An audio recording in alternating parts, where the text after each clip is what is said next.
Dark Spirits back in effect this week doing the wrap up, the long-term review of the Barrell Core Collection. Alright y'all, so before I get into the details, I want to just start off by saying that all four of these were very good bourbons. I really like the hustle, I really like the grind of Barrell. They made something entirely in their own lanes. And if you want to go and deviate from the heritage brands, Maker's Mark, Jim Beam, Sazerac, things like that, Buffalo Trace, all that type of stuff, these give you a good option, especially if you're more into the higher proof stuff, barrel proof, hence the name of the company. So all of these are pretty good, but what I want to do is I'm going to go through these in the order that I like the most and just talk a little bit about each one as it goes. Alright, so I want to start off with the Dovetail because out of all four of these, this was by and far my favorite of them all. And by I mean not even close. Something about the way they finished this in these wine casks, whatever they did here, it's just for a finished whiskey, it just takes it to the next level. For me, it has everything that I wanted at a higher enough proof. It drinks under its proof. Fantastic. Far and away the best out of the four. Barrell Dovetail, would I buy it again? 100%. I think for around $100. It is expensive, but it's just so different from anything else that's out there that that's what it is. Like, if you want it, this is the price of admission. So very happy with it, no regrets. Moving on to my second favorite out of the four, Seagrass. So this one is a very interesting bottle here because this is a rye, and this has got a lot of acclaim.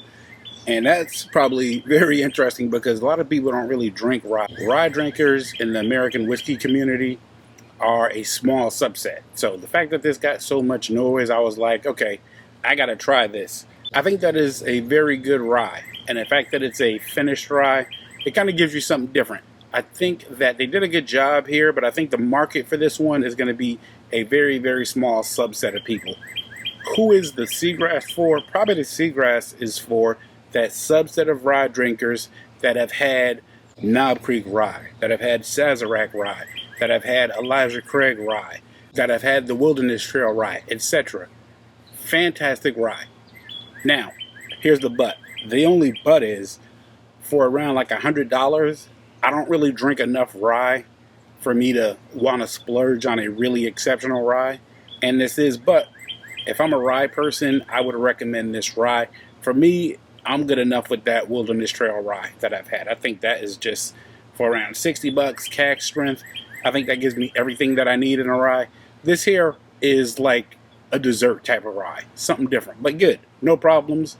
I like it. It just wasn't my favorite, like the Dovetail was. Coming up next would be the Barrell Armida. Now, there's a lot of really interesting stuff going on here, but overall, just didn't really do that much for me. Like I said, for all of these are all very good, but I think what they were trying to do here is just showcase their, mastery of mixing different barrels.